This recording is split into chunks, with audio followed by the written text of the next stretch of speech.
గురూజీ 72 గంటల్లోనే ఫోన్లోని అద్భుతమైన జ్యోతిష్య పరిష్కారం చూపిస్తారు. నమ్మండి, నమ్మకపోండి, ఇది నిజం. శ్మశాన కాళి రుద్ర చౌడీదేవి ఆరాధకులు నంబర్ 1 వశీకరణ స్పెషలిస్ట్ గురూజీ. మనిషి పుట్టుక నుండి చనిపోయే వరకు వచ్చే అన్ని క్లిష్టమైన సమస్యలకు పరిష్కారం ఇక్కడ లభిస్తుంది. విద్య, ఉద్యోగం, వ్యవహారం, స్త్రీ ప్రేమ, పెళ్లి, సంతానం, స్త్రీ పురుష వశీకరణం, భూవశం, భార్యాభర్తల కలహాలు, కోర్టు సమస్యలు, విడాకుల సమస్యలు, చేతబడి, అప్పుల బాధ, ఇంకా మీకు ఎలాంటి సమస్యలు ఉన్నా 72 గంటల్లోనే 2026 సంవత్సరం మే నెల కన్యారాశి వారి ఫలితాలు. గ్రహస్థితులు: మేషంలో రవి బుధుడు, వృషభంలో శుక్రుడు, మిథునంలో గురుడు, సింహంలో కేతువు, కుంభంలో రాహువు, మీనంలో కుజ శనులు ఉన్నారు.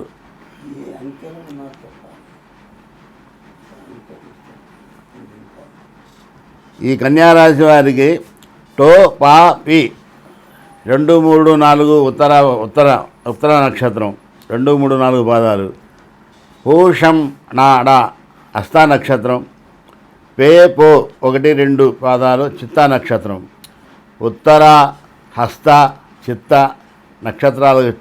ఈ అక్షరాలకు సంబంధించిన వారు కన్యారాశి వారు. ఈ కన్యారాశి వారి అధిపతి బుధుడు.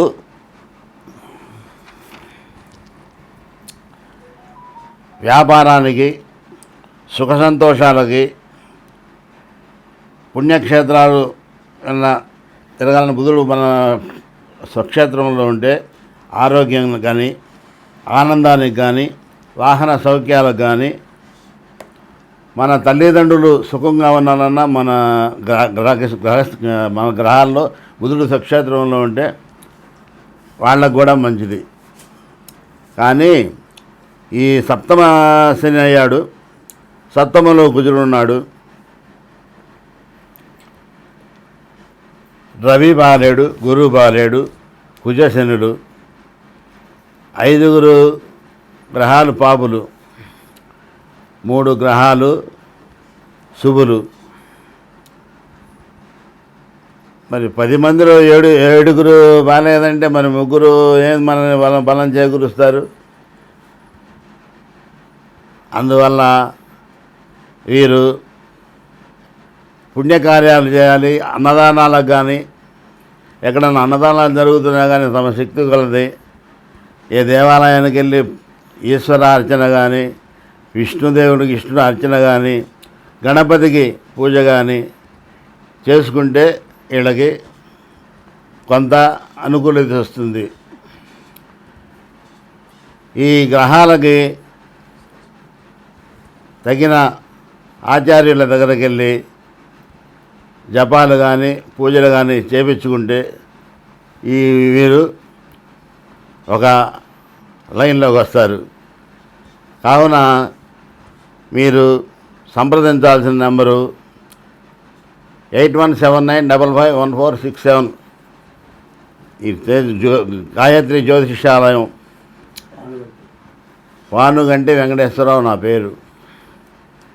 చేసి మీరు పూజలు చేయించుకొని కానీ, జ్యోతిష భాగం చేయించుకొని కానీ సుఖశాంతులతో ఉండాలని కోరుకుంటూ స్వస్తి. ఈ అనుకూలం లేని గ్రహాలకు మనం తగిన పూజలు, తగిన శాంతులు, జప హోమాలు పండితులతో మనం చేయించుకొని సుఖశాంతులతో వర్ధిల్లాలని కోరుకుంటున్నాము. మా నెంబరు గాయత్రి జ్యోతిష్యాలయం 8179551467.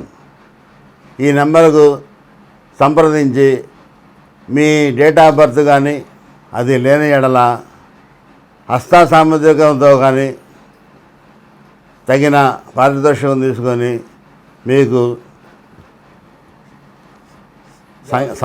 మిమ్మల్ని మీ జాతకానికి అనుకూలత చేయగలరని ప్రార్థిస్తున్నాం. ఇట్లు నా పేరు పానుగంటి వెంకటేశ్వరరావు. ఒక్క విషయం, చిన్న విషయం చెబుతున్నాం. రామాయ రామచంద్రాయ రామభద్రాయ వేదసే రఘునాథాయ నాథాయ సీతాయాం పదయే నమః. రామాయణ కాలంలో రాముడు 14 ఏండ్లు వనవాసం చేశాడు. అది రామాయణంలో జరిగిందని మనం తెలుసుకొని ఇప్పుడు నేను చెప్తున్నందుకు మీరు కొద్దిగా ఆలోచించండి. ఆ 14 సంవత్సరాలు కూడా ప్రజలు మా రాముడు లేడు, మా దేవుడు, మా రాజు మమ్మల్ని కన్నబిడ్డలాగా పరిపాలించే అని ప్రజలు ఎంతో ఆయన ఆరాధించారు. ఆ 14 సంవత్సరాలు కూడా ఇళ్లల్లో సంసారాలు కానీ, వాళ్ళకి పెళ్ళిళ్ళు కానీ, సంతోషాలతో ఉండటం కానీ వాళ్ళు అనుభవించరా.